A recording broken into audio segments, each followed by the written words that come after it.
Buenas noches. Estamos listos para comenzar nuestro primer curso en este caso se trata de un curso que vamos a llamar Encuentro.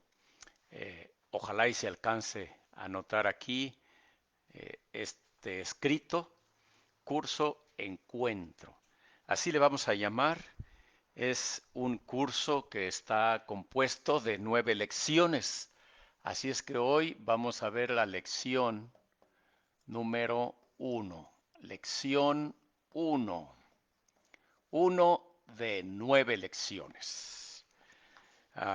Vamos a poder interactuar. Voy a pedirles que los que estén conectados puedan hacer preguntas. Estaré revisando los comentarios que estén haciendo ahí y tratar de contestarles aquí en este mismo tiempo, de modo que podamos hacerlo interactivo, que ustedes participan y no solamente yo esté aquí exponiendo.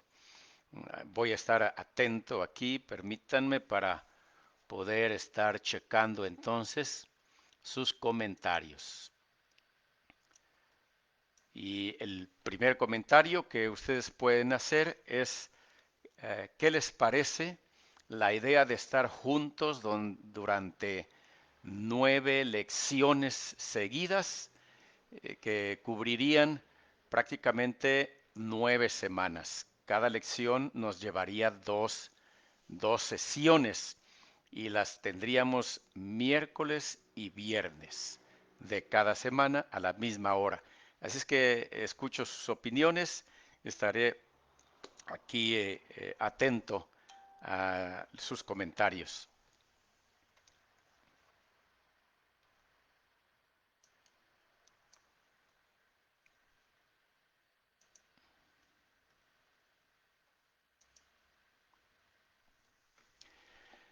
Bueno, hoy comenzamos entonces con la lección uno y esta lección se trata de Dios. Entonces, el curso es Encuentro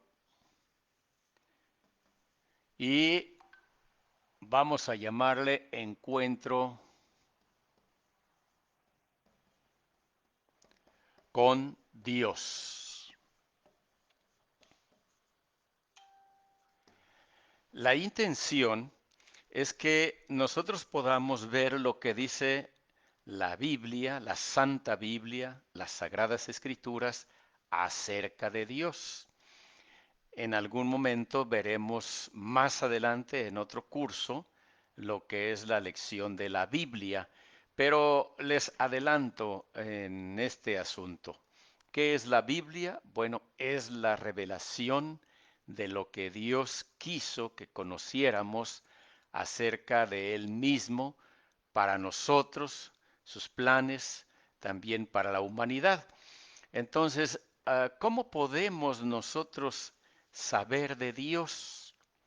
La única forma de tener una idea precisa acerca de Dios, pues es estudiando la Biblia, porque ahí es donde Él se reveló a la humanidad y lo dejó por escrito. Así es que tenemos este precioso tesoro a nuestro alcance. Encuentro con Dios. Y desde el inicio de la escritura, allá en Génesis 1:1, podemos comenzar por ahí, Génesis 1:1 dice, y no tengo que decirlo exactamente como está en la versión que yo conozco, porque en las versiones distintas de ustedes que me están escuchando podrían tener otras palabras, pero al fin sinónimos. Génesis 1:1 dice, en el principio creó Dios los cielos y la tierra. Entonces, ¿qué aprendemos aquí en Génesis 1:1? Vamos a ponerlo aquí, Génesis 1:1.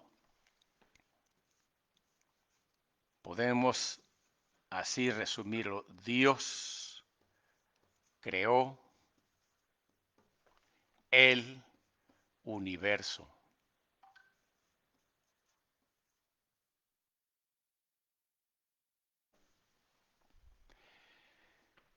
Y si nosotros continuamos la lectura de Génesis 1, no lo vamos a ver a detalle, pero nos vamos a encontrar con la creación de Dios correspondiente al planeta Tierra, ya enfocado a nuestro planeta que nosotros habitamos.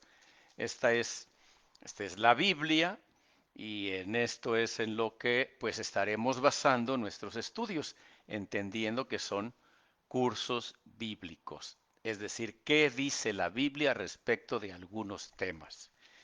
Y entonces, en el verso 3 al 5, Dios crea la luz.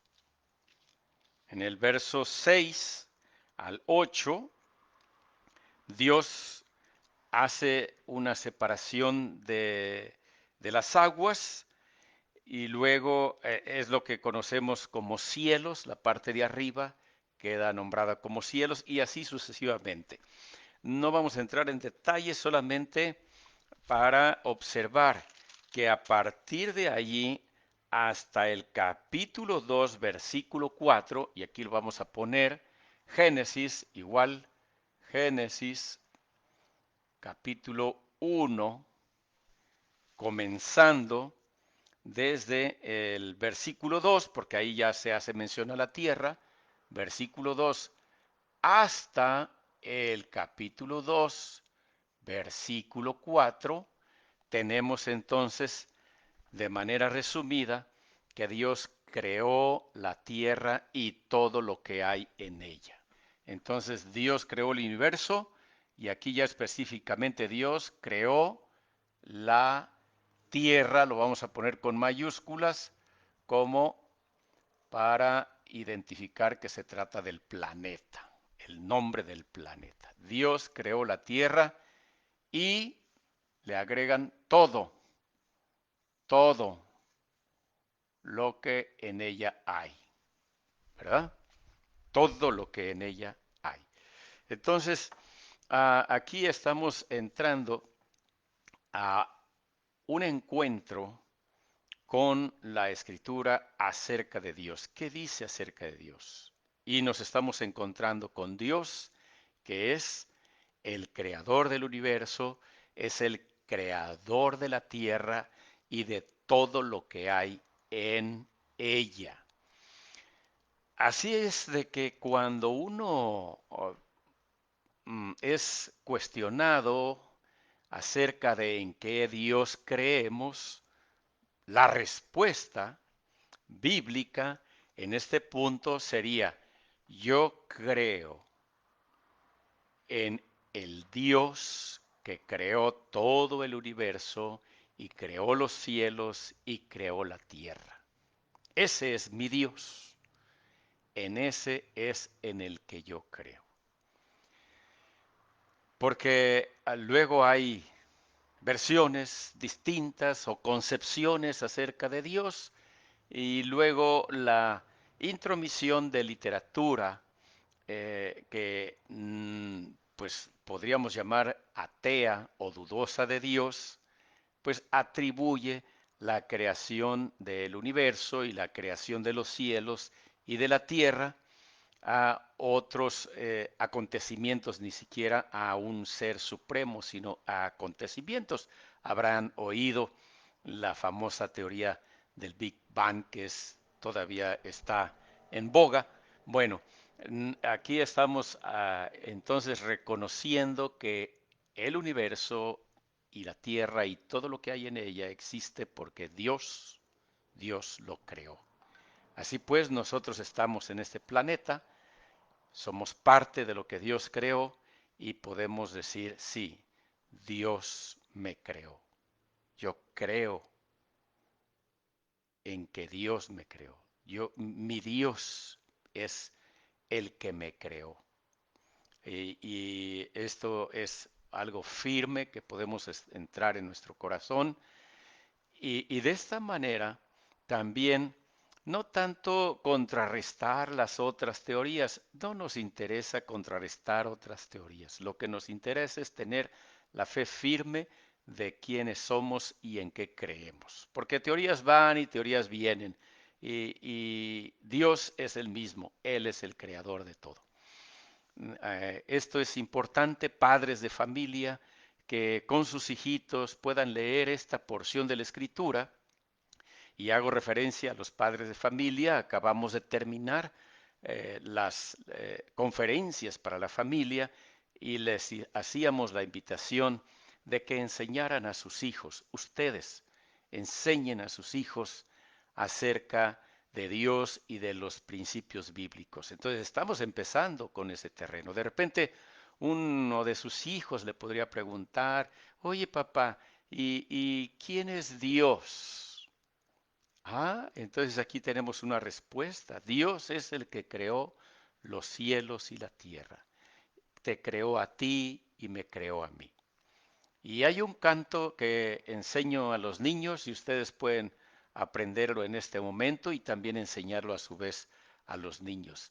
Es muy sencillo, dice, ¿quién hizo los cielos? ¿Quién hizo los cielos? Ni tú, ni yo. ¿Quién fue? Fue Dios. Y así podemos ir acomodando piezas.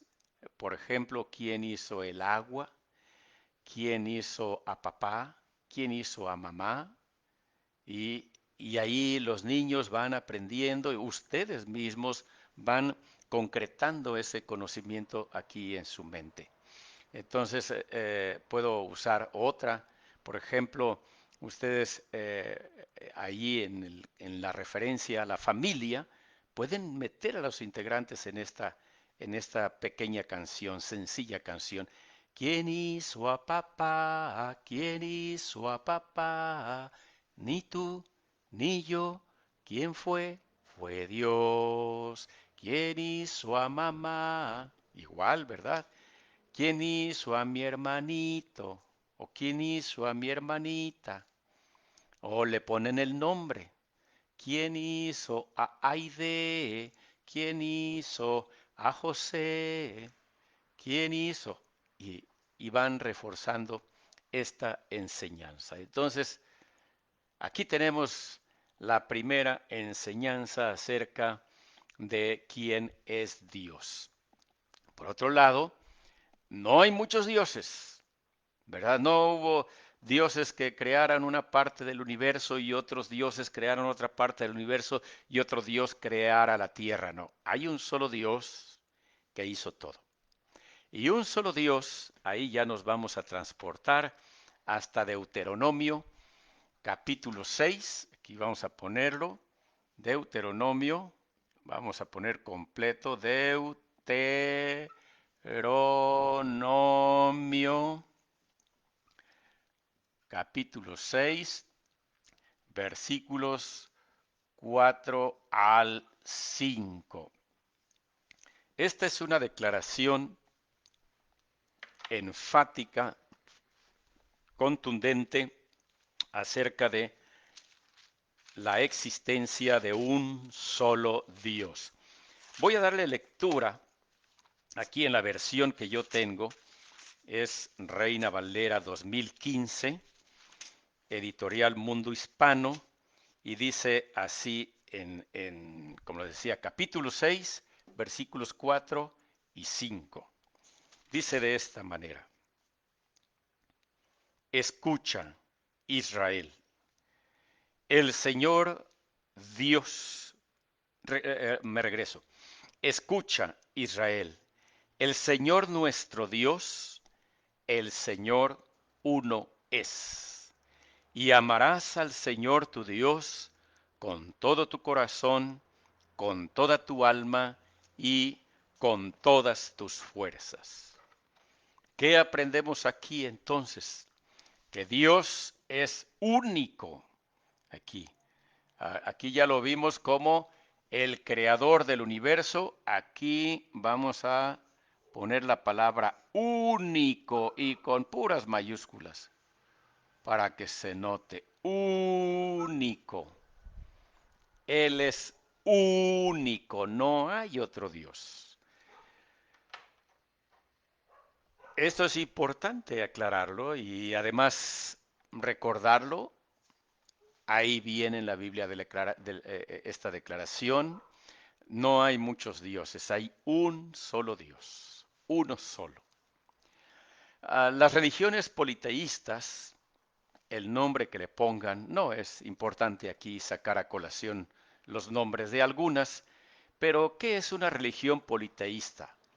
Bueno, hay religiones politeístas que se pueden decir que son monoteístas. Monoteísta significa un solo Dios, politeísta, muchos dioses. Desgraciadamente hay religiones que se dicen monoteístas, pero creen en muchos dioses. Les voy a explicar por qué. Hablando de nuestra cultura prehispánica, ahí antes de la llegada de los europeos existían religiones politeístas, porque a un dios le atribuían, por ejemplo, el dominio sobre la lluvia, el dios Tlaloc; a otro dios el dominio sobre el sol, Tonatiuh; y así por el estilo, distintos nombres de dioses que dominaban ciertas áreas o elementos naturales del planeta Tierra. Bueno, Dios, el único Dios, no necesita de ayudantes para que haya más dioses, pues, ¿verdad? Como si estuviera ligado o asociado con más dioses para llevar a cabo la tarea. No. Dios creó el sol, Él creó el agua, creó la luna, todo lo creó Él. De modo que no hay más dioses. Pero ¿qué sucede cuando alguien dice, yo prefiero, eh, en vez de invocar a Dios, ¿verdad? Invocar a alguna, pues, ¿cómo podríamos decir? Porque les cuesta trabajo decir deidad porque no la ubican como deidad. Pero, pero clamar a otro ente, sea existente o ya muerto, para que le ayude en tal área. Que le ayude con el amor, por ejemplo. Les puede venir a la mente algo que hay gente que dice, bueno, hay que acudir a tal para tener éxito en el amor. O para los negocios, para los negocios, entonces hay que acudir a tal para tener éxito en los negocios. No es así. La Biblia enseña que Dios es un solo Dios.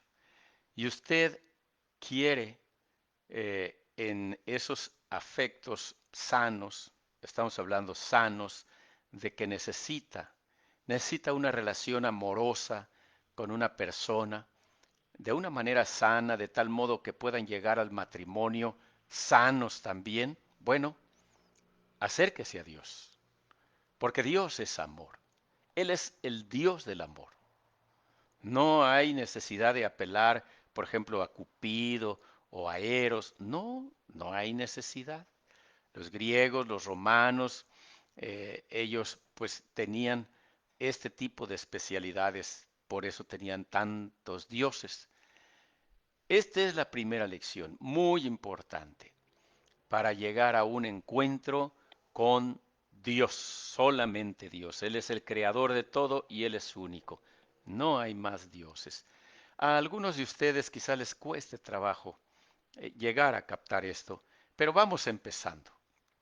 Vamos empezando, tengan paciencia, poco a poco iremos adentrándonos en más conceptos que la escritura nos va a ir revelando. Y su mente y su corazón, si en este momento tienen alguna resistencia para aceptar lo que dice la Escritura, porque es lo que dice la Escritura, no su servidor.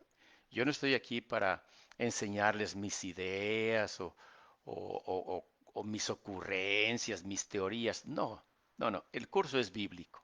Entonces, estoy para enseñarles lo que dice la Biblia. Y qué bueno que la Biblia hable a su corazón. Ustedes pueden tener su Biblia abierta y acompañarme ahí entonces. Vamos a ver otros pasajes a propósito de lo que ya vimos, de que Él es. Quiero invitarles voy a tener que, a ver en la camarita, sí, todavía caben aquí unos textos. Quiero escribir aquí unos textos adicionales que van a ser también muy ilustrativos acerca de Dios como único. Isaías 45, 57. Espero que todavía se alcance a ver allí en la cámara lo que estoy escribiendo. Isaías 45, 57. Y voy a buscarlo para darle lectura a este pasaje hermosísimo que habla acerca de la unicidad de Dios. Isaías 45, perdón, perdón, es 5 al 7, no existe el 57. Aquí el guión, este es guión, vamos a poner aquí el guión 5 al 7. Dice así la escritura.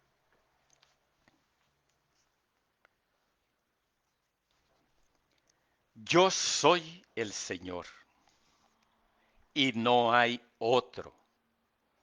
Aparte de mí no hay Dios. Yo te ciño, aunque tú no me conoces, para que desde el nacimiento del sol y hasta el occidente se sepa que no hay nadie más que yo. Yo soy el Señor y no hay otro. Verso 7. Yo soy quien forma la luz y crea las tinieblas, quien hace la paz y crea la adversidad. Yo, el Señor, soy quien hace todas estas cosas. ¿Ven qué contundente es la declaración de la Escritura mencionando acerca de Dios? De modo que no hay Dios de la paz y Dios de la guerra. No, Dios domina la paz y domina la guerra. Esto es muy importante. Cuando Él lo considera necesario, bueno, Él, y nos costará trabajo entender esto, es más fácil entender que Dios es un Dios de paz, nos da tranquilidad, pero aceptar o creer que Dios también crea la guerra o la adversidad, ahí ya nos cuesta mucho trabajo. Pero esto dice la Escritura. Él domina todo. De modo que si usted se siente atribulado por alguna razón, no tiene paz, usted puede decirle al Señor, Señor, por favor, aparta tu mano de mí, apártala.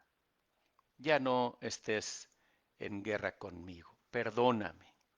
Paz, paz. Ustedes pueden clamar a Dios y el mismo que les crea la adversidad es el mismo que ahora les va a dar paz. Ese es nuestro Dios.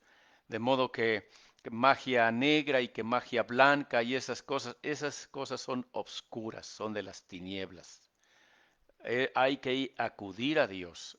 Hay gente que cree que alguien le está haciendo daño y entonces acude a personas para que le hagan algún trabajo y contrarresten ese daño y a lo que le pueden llamar en algún momento magia blanca. No, la magia blanca y la negra es lo mismo. No vayan ahí, acudan a Dios. Él es el que puede levantarles ya la calamidad y darles paz.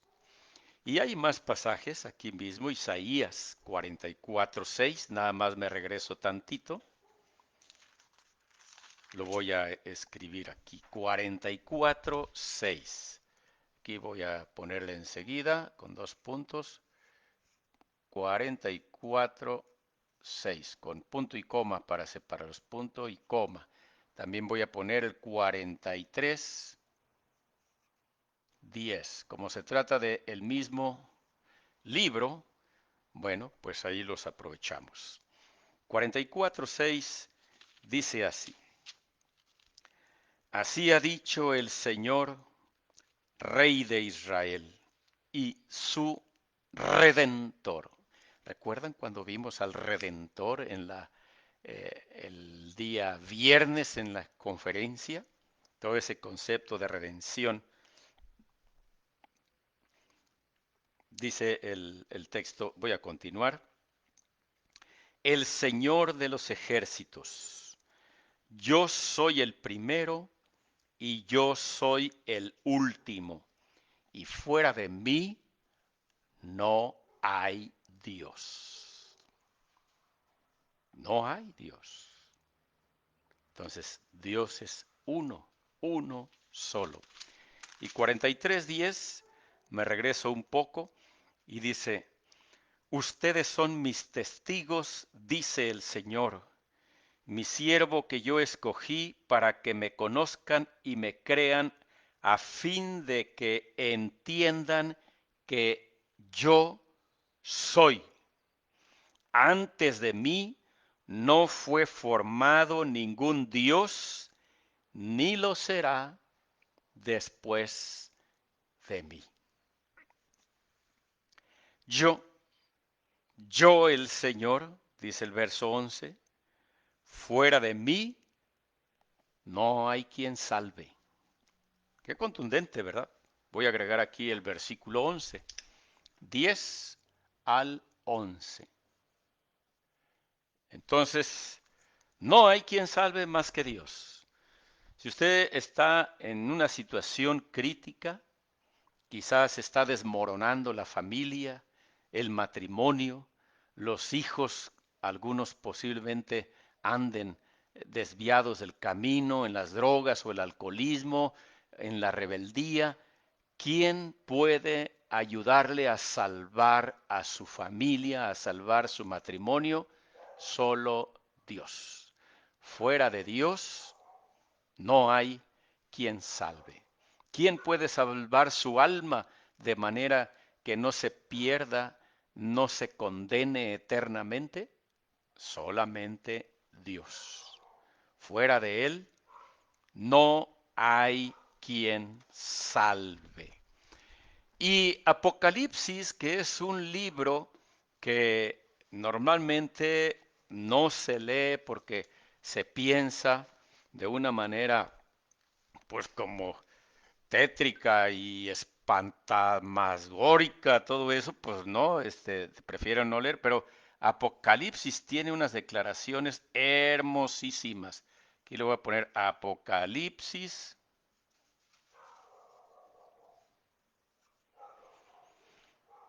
1:8.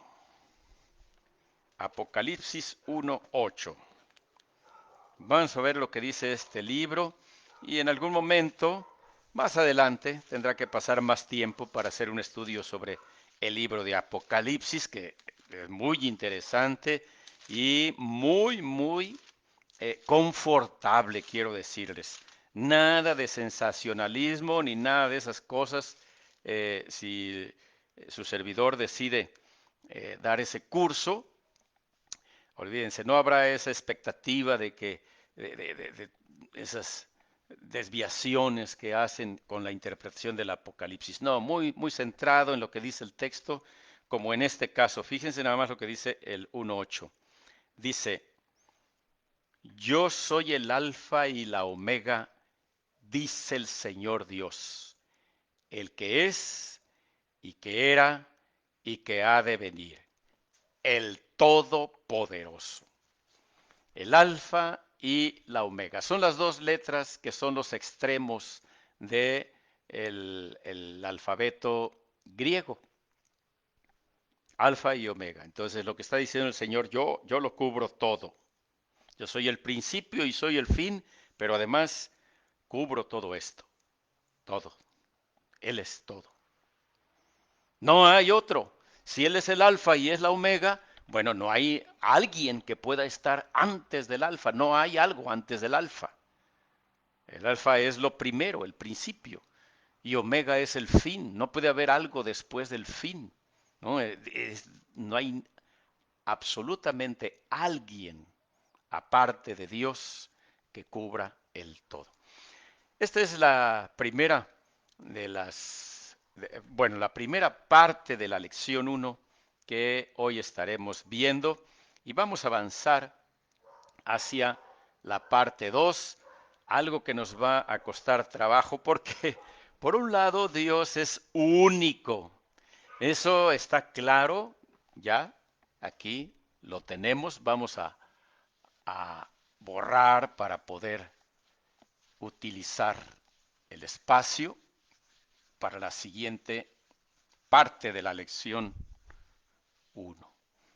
Entonces, ya vimos que Dios es único. Pero vamos a entrar en una situación aparentemente contradictoria porque ahora vamos a ver que Dios es trino. Entonces, aquella fue la primera parte de la lección, esta es la segunda parte. Dios es trino. Bueno, pero si habíamos visto que es único, ¿cómo que es trino ahora? Ese es el asunto al que le vamos a entrar ahorita y esperamos lograr captar esto, no comprenderlo a profundidad, eso es muy, muy complicado, pero por lo menos tratar de entender este asunto de que Dios es trino aparte de que es único. Bueno, eh, empezando por la definición de trino o Trinidad. No significa, fíjense bien, esto es muy, muy importante, no significa que haya tres dioses. No, Dios es uno, uno. Y entonces, ¿qué significa trino? Trino significa entonces que Dios mismo, y lo vamos a encontrar aquí en la escritura, se revela, el Dios se revela a nosotros, por la escritura,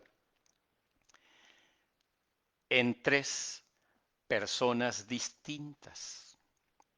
Él así se revela a nosotros, en tres personas distintas. Y habrán escuchado quiénes son esas personas: el Padre, el Hijo y el Espíritu Santo, ¿cierto? Y lo vamos a encontrar en los textos enseguida.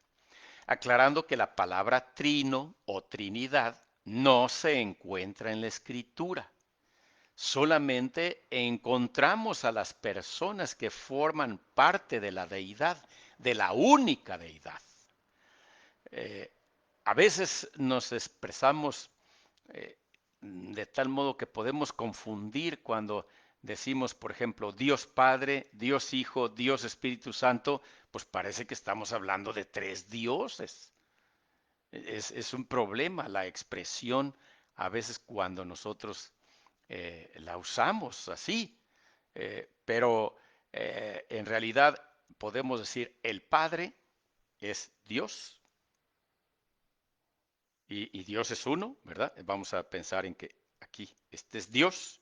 Entonces el Padre es Dios, El Hijo es Dios, es el mismo Dios, no es otro Dios, es el mismo Dios.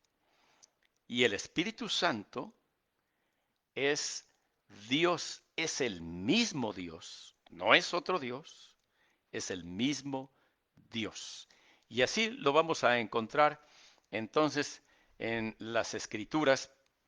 ah, una de las revelaciones más claras o evidentes es en Mateo 28, 19, cuando, aquí lo vamos a anotar, uno de los textos, Mateo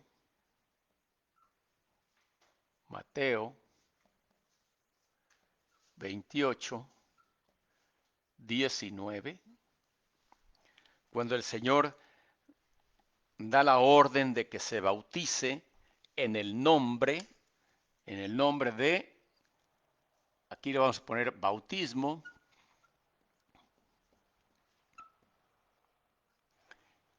en el nombre de, y entonces aquí anotaríamos así para eh, graficarlo muy bien. Aquí está el Padre, en el nombre del Padre, en el nombre de el Hijo y en el nombre del Espíritu Santo.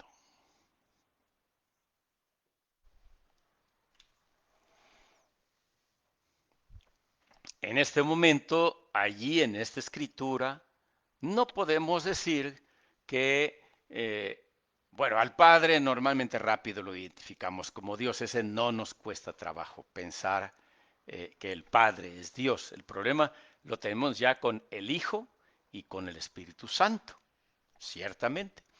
Entonces, aquí en este pasaje no podemos afirmar que porque el Señor está diciendo esto ya sirva de base para entender que el Hijo es Dios y el Espíritu Santo es Dios. Pero en un estudio ya más avanzado vamos a entender por qué el Señor está mencionando, y voy a usar otro color de marcador, por qué está usando esta expresión para que se bauticen en el nombre de. Entonces, bautizarse en el nombre de significaba reconocer que alguien más alto que el que se está bautizando está por encima de él y está dispuesto a ser discípulo, seguidor, confesante, eh, iniciado, todo lo que ustedes puede venir a la mente cuando alguien se bautiza y que está dispuesto, en el caso del bautismo cristiano, pues a que su vida sea dedicada a. Entonces, una persona no puede dedicar su vida a Dios y a algo que no sea Dios. ¿De acuerdo? Eso, en términos espirituales, no es posible, porque el Señor dice, yo no voy a compartir mi gloria con nadie. De modo que solamente entendiendo eso, podemos decir que todo este círculo que estoy haciendo aquí, esta figura, esto se trata entonces, y lo voy a poner así para acá arriba, se trata de Dios, ¿verdad? Se trata de Dios. Está diciendo, bautícense en el nombre de Dios, pero está fragmentando en las personas como Dios se revela, para que el seguidor también capte que hay tres funciones de Dios, tres personalidades de Dios en las que Él se revela. Y de esta manera, este, uh, tenga conciencia que su vida está en las manos de Dios y que el Padre ha jugado un papel muy importante en él, el Hijo también y el Espíritu Santo también. Pero vamos a ver otros textos. Segunda de Corintios 13, 14. Vamos a ver aquí. Segunda de Corintios 13, 14. Esta es la despedida o el epílogo de la carta a los Corintios. Vamos a encontrar aquí que el orden de Padre, Hijo, Espíritu Santo está alterado. Dice, la gracia del Señor Jesucristo, y ahora vamos a ir mencionando, Jesucristo, la gracia del Señor Jesucristo, vamos a anotar aquí Jesucristo, en el orden en que es mencionado, y luego dice, y la comunión del Espíritu Santo, después hemos mencionado el Espíritu Santo, aquí lo vamos a poner completo, si cabe, y finalmente dice,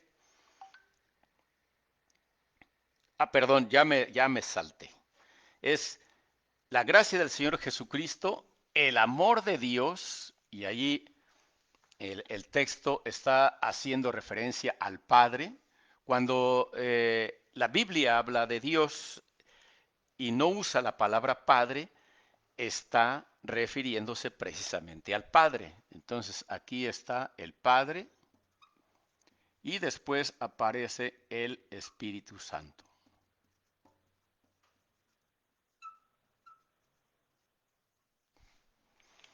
¿Qué está diciendo el texto? Que la gracia del Señor Jesucristo, el amor de Dios o el amor del Padre y la comunión del Espíritu Santo sea con todos nosotros.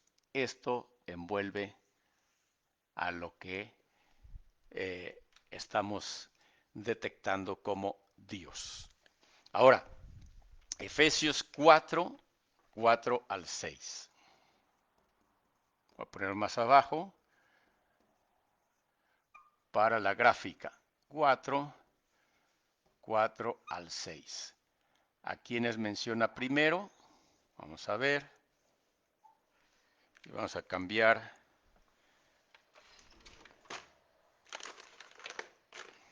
de marca texto porque ya le anda faltando algo de claridad. 4, 4 al 6. Vamos a ver lo que dice el pasaje. Efesios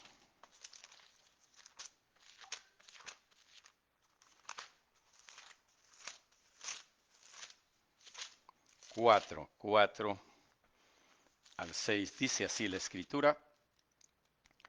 Hay un solo cuerpo y un solo espíritu, así como han sido llamados a una sola esperanza de su llamamiento. Hay un solo Señor, una sola fe, un solo bautismo, un solo Dios y Padre de todos, quien es sobre todos, a través de todos y en todos. El orden en que están mencionados aquí es ahora, primeramente, el Espíritu Santo. Luego es mencionado el Señor, que se refiere al Hijo. Y luego es mencionado el Padre. Primera de Pedro 1:2, para terminar estos pasajes. Primera de Pedro 1:2. De una vez avanzamos.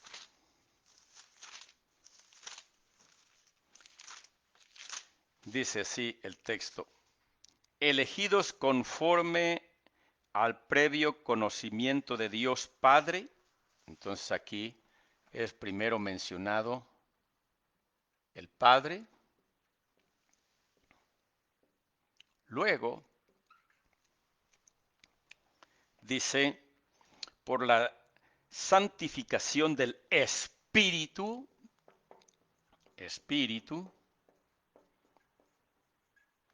que se refiere al Espíritu Santo, aunque no esté completo el texto. Allá luego en el versículo 12 va a hablar del Espíritu Santo, así tal cual como está, el Evangelio por el Espíritu Santo enviado del cielo. Bueno, a veces se omite la palabra santo cuando se habla del Espíritu. Y luego dice, para obedecer a Jesucristo y ser rociados con su sangre. Entonces Jesucristo es el Hijo y es mencionado en último lugar. ¿Por qué hacemos este ejercicio? Porque hay en este distinto orden que nos presenta la Sagrada Escritura, nos da una enseñanza de que este orden que es muy conocido por todos, el Padre, el Hijo y el Espíritu Santo, de repente puede llevarnos a pensar en jerarquías, como que el Padre es más que el Hijo es menos que el Padre, y el Hijo es más que el Espíritu Santo, y el Espíritu Santo es menos que el Hijo y menos que el Padre. Bueno, al entrar en estos textos y encontrar un distinto acomodo, se nos puede ya eh, erradicar esa idea que podríamos captar de acá. Porque acá Jesucristo está ocupando el primer lugar, el Padre está ocupando el segundo, el Espíritu Santo se conserva en tercer lugar. Pero aquí en este pasaje, el Espíritu Santo es mencionado en primer lugar. Luego el Hijo y el Padre, que había ocupado el primero y el segundo lugar, ahora está ocupando el tercer lugar en ese orden de nombramientos. En este otro de Primera de Pedro 1:2, podríamos decir que el Padre recupera el primer lugar, pero el Espíritu Santo y el Hijo intercambiaron lugares en la mención. Y esto es importante porque a veces uno puede pensar que el orden en que son mencionados, no solamente en este caso las personas del Dios Trino, sino otras personas a veces son mencionadas en algún orden y uno puede pensar, el que es mencionado primero es más importante. Algunas veces sí, pero no podemos generalizar. Por si acaso nosotros pudiéramos pensar que este orden señala jerarquía, bueno, al mencionarnos la escritura, unos órdenes diferentes, caemos en la cuenta en que no hay jerarquía. El Padre, el Hijo y el Espíritu Santo, o el Espíritu Santo, el Padre y el Hijo, o el Hijo y el Espíritu Santo y el Padre son iguales en dignidad. ¿Por qué? Porque el Padre es Dios. El Hijo es ese mismo Dios. El Espíritu Santo es ese mismo Dios. Hay un solo Dios. Y de aquí salimos entonces de este aparente atolladero para creer a la escritura, creer el asunto de esa expresión de eh, de la deidad en tres personas. Y más adelante, en un estudio que no se va a dar en estas lecciones del 1 al 9, sino en otro curso más adelante vamos a poder ver la personalidad precisamente de el Espíritu Santo, que es con que hay mucha gente que topa ahí con él pensando que no es una persona, pero llegado el punto podremos tener esta lección donde la palabra de Dios expone claramente que el Espíritu Santo es una persona y es Dios mismo. Bueno, pues hasta aquí llegamos el día de hoy. Es mi deseo que este principio de lecciones pues redunde en provecho para todos. Y ahora me voy a dedicar a contestar algunas preguntas que pudieran haber hecho ahí en Facebook. Les voy a poner atención.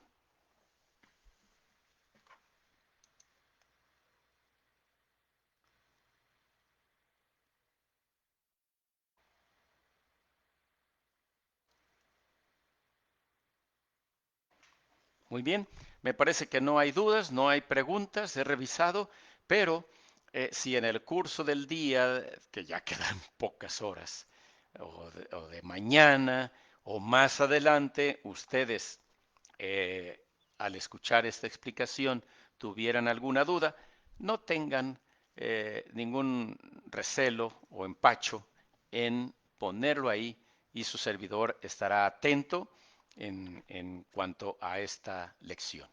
Que Dios nos bendiga y buenas noches. Nos vemos el viernes a la misma hora, 7 de la noche, para terminar esta lección de Dios.